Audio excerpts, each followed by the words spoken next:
انجیر اور زیتون میں کوئی خاص چیز ہے جس کی اللہ نے قرآن میں قسم اٹھائی ہے؟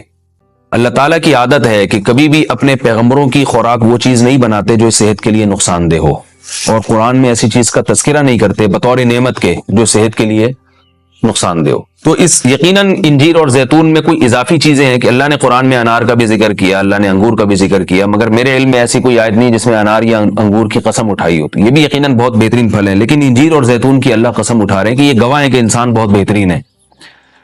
تو اس سے ایک تو پتہ یہ چلتا ہے کہ ہمیں انجیر اور زیتون کو اپنی خوراک میں شامل کرنا چاہیے۔ آج کل کیا کھایا جا رہا ہے؟ چائے پی جا رہی ہے، گٹکے کھا رہے ہیں لوگ، پان کھا رہے ہیں، الٹی الٹی چیزیں، بازار سے بنی ہوئی چیزیں، دودھ پیک خرید کے پی رہے ہیں جس کے دودھ ہونے پہ ہی شبہ ہے کہ پتہ نہیں یہ دودھ ہے بھی یا نہیں، اور ایک سوچی سمجھی سازش کے تحت بازاری چیزوں کو پروموٹ کیا جا رہا ہے، اس پہ اشتہار بازی پہ خرچہ کیا جا رہا ہے، ڈاکٹروں کو باقاعدہ خریدا جاتا ہے اور وہ جعلی چیزوں کے فضائل لوگوں کو سناتے ہیں۔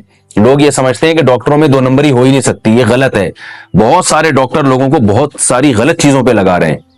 تو یہ بازار کی چیزوں سے آپ اجتناب کریں، اور وہ چیزیں جو اللہ نے انسان کی خوراک کا حصہ نہیں رکھی ہیں، سگریٹ اللہ نے انسان کے پینے کے لیے پیدا نہیں کی ہے، ہیروئن، چرس، یہ سب نشے کی چیزیں ہیں جو ہمارے مذہب میں ویسے ہی حرام ہیں، تو ان سے اجتناب کرنا چاہیے۔ انجیر اور زیتون کے کیا فضائل ہیں؟ میڈیکل سائنس نے ثابت کیا ہے، اور حکیم جو ہیں، ماہر حکیم ہیں، طبیب ہیں، وہ بتاتے ہیں کہ یہ 2 ایسی چیزیں ہیں جو انتہائی طاقتور ہیں، لیکن ان میں کمال یہ ہے کہ یہ آپ کے جسم میں چربی نہیں پیدا کرتی اگر اعتدال سے ان کا استعمال کیا جائے۔ ہم دیکھتے ہیں کہ جب بھی کوئی چیز بہت زیادہ انرجی دیتی ہے ہمیں، تو ساتھ ساتھ اس کے ساتھ مصیبت یہ ہوتی ہے کہ موٹاپا بھی لاتی ہے، وہ چربی بھی بڑھاتی ہے، وزن بھی بڑھاتی ہے۔ لیکن انجیر بہت طاقتور چیز ہے، نہ صرف یہ کہ آپ کے جسم میں چربی بڑھاتی نہیں ہے بلکہ چربی کو ختم کرتی ہے، کولیسٹرول لیول آپ کا گراتی ہے۔ یہ زیتون میں بھی ایسا ہی ہے کہ زیتون آپ کی صحت کے لیے انتہائی مفید اور بہت طاقتور ہے، اور کولیسٹرول لیول آپ کا کم کرتا ہے، لیکن یہ ضروری ہے کہ اعتدال سے ہو۔ اگر آپ بہت زیادہ کھانا شروع کر دیں گے تو پھر زیتون بھی چربی پیدا کرتا ہے۔ ظاہر ہے اعتدال تو ہر چیز میں ضروری ہے۔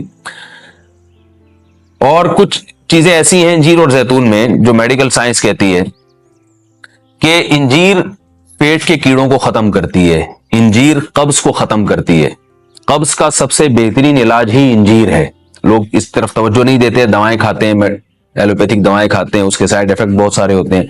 تو اگر ہم اپنی خوراک میں روزانہ کچھ نہ کچھ انجیر کا استعمال رکھیں تو بہت ساری بیماریوں سے انشاءاللہ ہماری حفاظت ہو جائے گی۔ انجیر میں خاص بات یہ بھی ہے کہ یہ خون پیدا کرتی ہے، سالے خون جسم میں بناتی ہے، لیکن انجیر کے استعمال کا طریقہ یہ ہے کہ اس کو بہت زیادہ چبا کے کھانا چاہیے اچھی طرح۔ زیتون میں بھی اللہ نے بہت کچھ رکھا ہے۔ قرآن مجید میں اللہ تعالیٰ نے زیتون کی الگ سے بھی فضیلت بیان کی ہے۔ فرمایا کہ اللہ نے اپنے نور کی مثال دی ہے قرآن میں، اللہ نور السماوات والارض مثل نورہ کمشکاۃ فیہا مصباح المصباح فی زجاجہ الزجاجۃ کأنہا کوکب دری یوقد من شجرۃ مبارکۃ زیتونۃ لا شرقیۃ ولا غربیہ۔ اللہ نے فرمایا کہ میری مثال اس نور کی ہے، یعنی ہدایت کی ہے، کہ جیسے کسی اندھیرے میں کوئی چراغ رکھا ہو۔ اب اس چراغ میں اللہ نے مثال کس دی ہے؟ یعنی زیتون کی دی ہے، کہ وہ چراغ جس کو زیتون کے تیل سے جلایا جا رہا ہو، یعنی ایسے تیل سے جو مبارک درخت سے نکالا گیا ہو۔ تو اللہ نے وہاں بھی قرآن مجید میں سورہ نور میں بھی زیتون کے درخت کو اللہ نے مبارک درخت کہا ہے۔ ایک اور مقام پہ قرآن مجید نے زیتون کی تعریف کی ہے، فرمایا کہ وَشَجَرَةً تَخْرُجُ مِن طُورِ سَيْنَاءَ تَنبُتُ بِالدُّهْنِ وَالصِّبْغِ لِلْآكِلِينَ۔ اللہ وہ ذات ہے جس نے ایسا درخت پیدا کیا جو طور سینا میں پیدا ہوتا ہے، یعنی کوہ طور میں پیدا ہوتا ہے وہ درخت، اور تنبت بالدہن جو تیل لے کر پیدا ہوتا ہے، اور صبغ للآکلین کھانے والوں کے لیے سالن کا کام دیتا ہے، یعنی لوگ روٹی اس تیل سے لگا کے کھاتے ہیں، سالن کا کام دیتا ہے وہ۔ تو اب یہاں مناسبت دیکھیں کہ اللہ نے زیتون کا اس آیت میں ذکر کیا اور ساتھ ساتھ بتایا کہ یہ وہ زیتون ہے جو کوہ طور پہ پیدا ہوتا ہے، اور کوہ طور ویسے ہی ایک ایسی جگہ ہے جہاں اللہ نے لوگوں کی ہدایت کے لیے وحی کو نازل کیا۔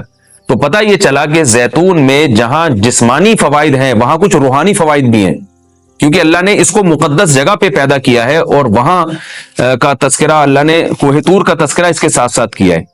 اور اس آیت میں بھی ایسا ہی ہے، جہاں اللہ نے زیتون کا ذکر کیا آگے فوراً وطور سینا کوہ طور کی اللہ نے قسم اٹھائی ہے۔ تو اس سے پتہ چلتا ہے کہ زیتون میں جہاں جسمانی فوائد ہیں کچھ روحانی فوائد بھی ہیں۔ روحانی کا مطلب یہ کہ اس کے کھانے سے عین ممکن ہے کہ آپ کی کچھ روحانی ترقی بھی ہو، شاید اللہ کی محبت میں اضافہ ہو، گناہوں سے نفرت پیدا ہو، یا اس کے سے جسم میں کوئی ایسی تبدیلی آ۔ میں کوئی یقینی بات نہیں کر رہا، لیکن قرآن میں اس طرف اشارہ ملتا ہے۔ اس سے ہمیں کیا پتہ چلتا ہے کہ یہ جو ہم مختلف قسم کے کوکنگ آئل استعمال کر رہے ہیں ان سے آہستہ آہستہ اپنی جان چھڑانی چاہیے اور نیچرل چیزوں پہ آنا چاہیے. ایک آپ کو میں ایک تحقیق یہ بھی بتاتا ہوں کہ میڈیکل سائنس یہ کہتی ہے کہ یہ جو کولیسٹرول ہے نا اور یہ چربی ہے یہ دیسی گھی سے نہیں پیدا ہوتی. یہ ہم جو آرٹیفیشل آئل استعمال کر رہے ہیں جن میں پتہ نہیں کیا کیا ملایا جاتا ہے اس سے نقصان ہوتا ہے, جبکہ لوگ دیسی گھی سے اجتناب کرتے ہیں. اگرچہ بھی میرا موضوع دیسی گھی نہیں ہے, میں صرف یہ بتانے کے لیے کہ جو قدرتی چیزیں ہیں وہ آپ کی صحت کے لیے نقصان دہ نہیں ہیں. آپ کھانے میں اگر زیتون نہیں استعمال کر سکتے تو دیسی گھی استعمال کرنا شروع کر دیں تو انشاءاللہ اس سے بھی جو بہت ساری بیماریاں ہارٹ کی اور بلڈ پریشر کی اور پتہ نہیں کیا کیا بیماریاں پیدا ہو رہی ہیں اس میں بھی انشاءاللہ کمی آئے گی. اور یہ بھی ہمیں اس آیت سے سبق ملتا ہے کہ آپ قرآن مجید کا معجزہ دیکھیں. ابھی چند دن پہلے کسی حکیم کے توسط سے مجھے پتا چلا, انہوں نے مجھے بتایا کہ میں نے پوچھا کہ بھئی انجیر اور زیتون, انجیر کھانے کا سب سے بہترین طریقہ کیا ہے؟ تو ان حکیم صاحب نے بتایا کہ آپ انجیر کو زیتون میں ڈبو کے استعمال کریں, یعنی انجیر کے ٹکڑے کریں اور 2-3 چمچے زیتون کپ میں ڈالیں اور اس میں انجیر کے ٹکڑے کر کے ڈبو دیں. آپ اس میں رات کو آپ ڈبو دیں اور صبح اس کو استعمال کر لیں, وہ زیتون بھی کھا لیں ساتھ میں. تو اس وقت میرا ذہن اس طرف نہیں گیا. آج جب میں یہ اس آیت کا درس دے رہا تھا تو مجھے خیال آیا کہ یہ تو اللہ نے خود قرآن میں دونوں کا ساتھ ذکر کیا ہے. حکیم تو آج کہہ رہے ہیں 1400 سال کے بعد کہ ان دونوں کا ملاپ بہت بہترین ہے صحت کے لیے. تو قرآن میں اللہ نے کیسے دونوں کا ساتھ ساتھ تذکرہ کیا ہے؟ تو یہ عجیب اتفاق ہے اور بلکہ قرآن کی بلاغت ہے اور قرآن کا ایک قسم کا معجزہ ہے کہ آج بہت ساری چیزیں جن کی تحقیق ہو رہی ہیں وہ قرآن میں اللہ تعالیٰ نے ان کے اشارے پہلے سے دے دیے ہیں. انجیر اگر آپ زیتون میں ڈبو کے استعمال کرتے ہیں تو اس کے کیا فوائد ہیں؟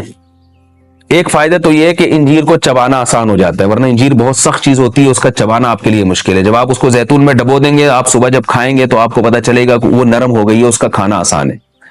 اور دوسرا فائدہ یہ کہ اس سے زیتون کا کھانا بھی آسان ہو جاتا ہے.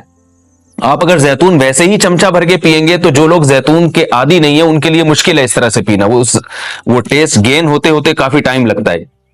جب آپ انجیر کو زیتون میں ڈبو دیں گے تو کیا ہوگا کہ وہ کافی حد تک تیل جو ہے وہ انجیر اس کا جذب کر لے گا.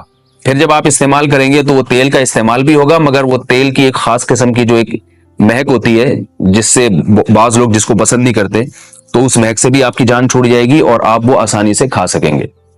دوسرا فائدہ اس کا یہ ہوتا ہے کہ یہ جو کمبینیشن ہے انجیر اور زیتون کا, کچھ فائدے انجیر میں ہیں جو زیتون میں نہیں, کچھ فائدے زیتون میں ہیں جو انجیر میں نہیں.